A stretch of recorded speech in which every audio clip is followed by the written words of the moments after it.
ರಾಜ್ಯ ಸರ್ಕಾರದ ವಿರುದ್ಧವಾಗಿ ಮತ್ತೆ ಸಾರಿಗೆ ನೌಕರರ ಸಮರ ಜೋರಾಗ್ತಾ ಇದೆ. ನಾಳೆ ರಾಜ್ಯಾದ್ಯಂತ ಸಾರಿಗೆ ನೌಕರರು ಬೆಂಗಳೂರು ಚಲೋ ಮಾಡ್ತಾ ಇದ್ದಾರೆ.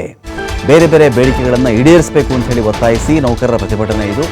ಕೆಎಸ್ಆರ್ಟಿಸಿ ಸೇರಿದಂತೆ 4 ನಿಗಮದ ಸಾರಿಗೆ ನೌಕರರ ಪ್ರತಿಭಟನೆ ಇರುತ್ತೆ ಇಲ್ಲಿ. ನಾಳೆ ಫ್ರೀಡಂ ಪಾರ್ಕ್ನಲ್ಲಿ ಸಾಂಕೇತಿಕ ಹೋರಾಟಕ್ಕೆ ನಿರ್ಧಾರವನ್ನು ಮಾಡಿದ್ದಾರೆ ಇವರು. ನಾಳೆ ಸಂಜೆವರೆಗೂ ನಾವು ಟೈಮ್ ಕೊಡ್ತಾ ಇದ್ದೀವಿ. ಸಾರಿಗೆ ನೌಕರರು ಡೆಡ್ಲೈನ್ ಕೊಡ್ತಾ ಇರೋದು ಸಾಯಂಕಾಲದವರೆಗೂ ನಾವು ನಿಮಗೆ ಸಮಯ ಕೊಡ್ತಾ ಇದ್ದೀವಿ. ಬೆಂಗಳೂರು ಚಲೋದಲ್ಲಿ ರಜೆ ಇರತಕ್ಕಂಥ ಸಿಬ್ಬಂದಿ ಮಾತ್ರ ಇದರಲ್ಲಿ ಭಾಗಿಯಾಗ್ತಾ ಇದ್ದಾರೆ. ನಾಳೆ ಫ್ರೀಡಂ ಪಾರ್ಕ್ನಲ್ಲಿ ಸಾರಿಗೆ ಮುಷ್ಕರದ ದಿನಾಂಕ ಪ್ರಕಟವಾಗುತ್ತೆ. ನಾವೆಲ್ಲ ಯಾರ್ಯಾರು ರಜಾ ಇದೆಯೋ ಅವ್ರು ಬಂದು ಪ್ರತಿಭಟನೆ ಮಾಡ್ತಾ ಇದ್ದೀವಿ ಇಲ್ಲಿ ನಾಳೆ ಸಾಯಂಕಾಲದವರೆಗೂ. ರಜಾ ಇರೋರು ಮಾತ್ರ, ಯಾರು ಕೆಲಸದಲ್ಲಿ ಇರೋರು ಬಂದು ರಜಾ ಹಾಕ್ಬಿಟ್ಟಲ್ಲ, ರಜಾ ಯಾರ್ಯಾರಿಗಿದೆಯೋ ಅವ್ರು ಬಂದು ಮಾಡ್ತಾ ಇದ್ದಾರೆ. ಸಾರಿಗೆ ಮುಷ್ಕರದ ದಿನಾಂಕ ಯಾವತ್ತು ಅಂತ ನಾಳೆ ಹೇಳ್ತೀವಿ ನಾವು ನಿಮಗೆ. ನಮ್ಮ ಬೇಡಿಕೆ ಈಡೇರಿಸ್ತಾ ಇದ್ದರೆ ಯಾವತ್ತು ಎಲ್ಲ ಬಸ್ಗಳ ಇಂಜಿನ್ ಆಫ್ ಮಾಡಿಬಿಟ್ಟು ನಾವು ಬಸ್ಗಳನ್ನು ಓಡಿಸ್ತೇ ಇರ್ತೀವಿ ಅಂಥೇಳಿ ಅವತ್ತು ಹೇಳ್ತೀವಿ.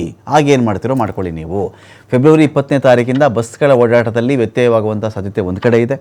ನಾಡಿದ್ದರಿಂದ ರಾಜ್ಯಾದ್ಯಂತ ಸಾರಿಗೆ ಬಸ್ನ ಬಂದ್ನ ಬಿಸಿ ತಟ್ಟಲಿದೆ.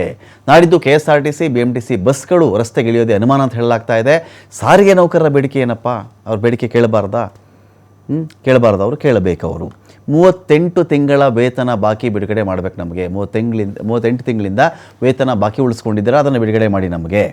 2024ರ ಜನವರಿ 1ರಿಂದ ಅನ್ವಯವಾಗುವಂತೆ ವೇತನ ಪರಿಷ್ಕರಣೆ ಆಗಬೇಕು. ಸಾರಿಗೆ ಸಂಸ್ಥೆಗಳ ಖಾಸಗೀಕರಣ ತಡೆಯಬೇಕು ನೀವು. ನೌಕರರ ಮೇಲೆ ಆಗ್ತಿರ್ತಕ್ಕಂಥ ಕಿರುಕುಳ ತಕ್ಷಣ ನಿಲ್ಲಬೇಕು. ಈ ರೀತಿ ಪ್ರಮುಖ ಬೇಡಿಕೆ ಇಟ್ಕೊಂಡು ಹೋರಾಟವನ್ನು ಮಾಡ್ತಾ ಇದ್ದಾರೆ. ಇತ್ತೀಚೆಗಷ್ಟೇ ಇಂಥ ಹೋರಾಟಗಳಲ್ಲಿ ಮುಂಚೂಣಿ ಇರ್ತಾ ಇದ್ದಂತಹ ಅನಂತ ಸುಬ್ರಾವ್ ಅವರು ಕೂಡ ತೀರ್ಕೊಂಡಿದ್ದಾರೆ. ಇಂಥ ಒಂದು ಹೋರಾಟಗಳಲ್ಲಿ ದಶಕಗಳ ಕಾಲದ ಅನುಭವಿ ಇದ್ದರು, ಅವರು ಮುಖಂಡರಿದ್ದರು. ಅನೇಕ ಬಾರಿ ಇಂಥ ಬೇಡಿಕೆ ಇಟ್ಕೊಂಡು ಹೋರಾಟ ಮಾಡಿದಾಗ ಅದರಲ್ಲಿ ಅವರು ಜಯ ಕೂಡ ಅವರಿಗೆ ಸಿಗ್ತಾ ಇತ್ತು. ಈ ಬಾರಿ ಅನಂತ ಸುಬ್ರಾವ್ ಅವರು ಅವರಿಗೇನಾಗಿದ್ದಾರೆ, ದಿವಂಗತರಾಗಿದ್ದಾರೆ. ಇವರ ಅನುಪಸ್ಥಿತಿಯಲ್ಲಿ ಒಂದು ಪ್ರತಿಭಟನೆ ನಡೀತಾ ಇದೆ. ಇಟ್ಟಸ್ಕೊಳ್ಳಿ ಗಣೇಶ್ ಇದ್ದಾರೆ. ಗಣೇಶ, ಈಗ ನಾಳೆ ಸಾಂಕೇತಿಕ ಹೋರಾಟವನ್ನು ಮಾಡ್ತೀವಿ. ರಜಾ ಇರ್ತಕ್ಕಂಥ ಸಿಬ್ಬಂದಿ ಬಂದು ಫ್ರೀಡಂ ಪಾರ್ಕಲ್ಲಿ ಕೂತ್ಕೋತೀವಿ.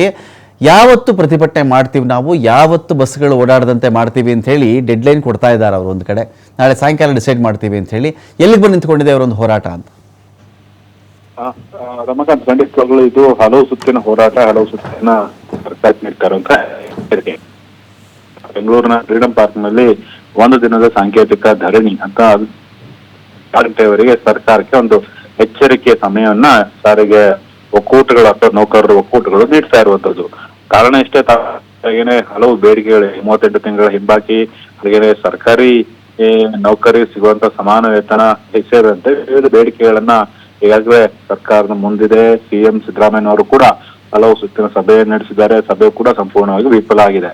ಇದೀಗ ಅಂತಿಮವಾಗಿ ಇನ್ನೊಂದು ಮೊದಲಿನ ಹೋರಾಟವನ್ನು ಮಾಡಲೇಬೇಕಂತ ಅನಿವಾರ್ಯ ಸ್ಥಿತಿಯಲ್ಲಿ ಈಗ ಸಾರಿಗೆ ನೌಕರರು ಒಕ್ಕೂಟ ಇರುವಂತದ್ದು. ಹಾಗಾಗಿ ನಾಳೆ ಒಂದು ಸಾಂಕೇತಿಕವಾಗಿ ಬೆಂಗಳೂರು ಚಲೋ ನಾಳೆ ಸಂಜೆ 6 ಗಂಟೆ ಒಳಗಡೆ ಸರ್ಕಾರದಿಂದ ಯಾವುದೇ ಸ್ಪಂದನೆ ಬಾರದಿದ್ದರೆ ನಾಡಿದ್ದು ಬಸ್ಗಳನ್ನ ಏಕಾಏಕಿ ಬಂದ್ ಮಾಡಿ ನಾವು ಹೋರಾಟ ಮಾಡ್ತೀವಿ ಅಂತ ಸಾರಿಗೆ ನಿಗಮಗಳ ಒಕ್ಕೂಟ ಹೇಳ್ತಾ ಇದೆ.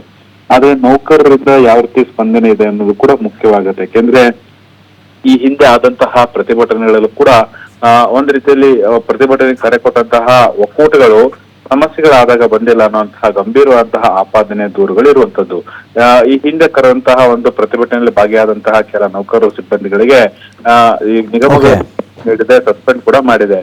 ಆ ನಿಟ್ಟಿನಲ್ಲಿ ನಿಗಮಗಳ ಜೊತೆ ಮಾತುಕತೆ ನಡೆಸುವುದು, ಸರ್ಕಾರದ ಜೊತೆ ಮಾತುಕತೆ ನಡೆಸುವಲ್ಲಿ ಒಕ್ಕೂಟಗಳು ಬಂದಿಲ್ಲ ಅನ್ನುವಂತಹ ಆರೋಪ ಇರುವಂತ ಹಿನ್ನೆಲೆಯಲ್ಲಿ ನಾಡಿದ್ದೇನಾದ್ರೂ ಬಂದ್ಗೆ ಕರೆ ಕೊಟ್ರೆ, ಮುಷ್ಕರಕ್ಕೆ ಮುಂದಾದ್ರೆ ನಾವು ಭಾಗವಹಿಸುವಾಗ ಬೇಡ ಅನ್ನುವಂತಹ ಜಿಜ್ಞಾಸೆಯಲ್ಲಿ ಈಗ ನೌಕರರು ಇರುವಂತದ್ದು. ಒಟ್ಟಾರೆ ಏನಂತಂದ್ರೆ ಈ ಸಂದರ್ಭದಲ್ಲಿ ಸರ್ಕಾರದ ಭರವಸೆ ಮೇಲೆ ಒಕ್ಕೂಟಗಳಿವೆ.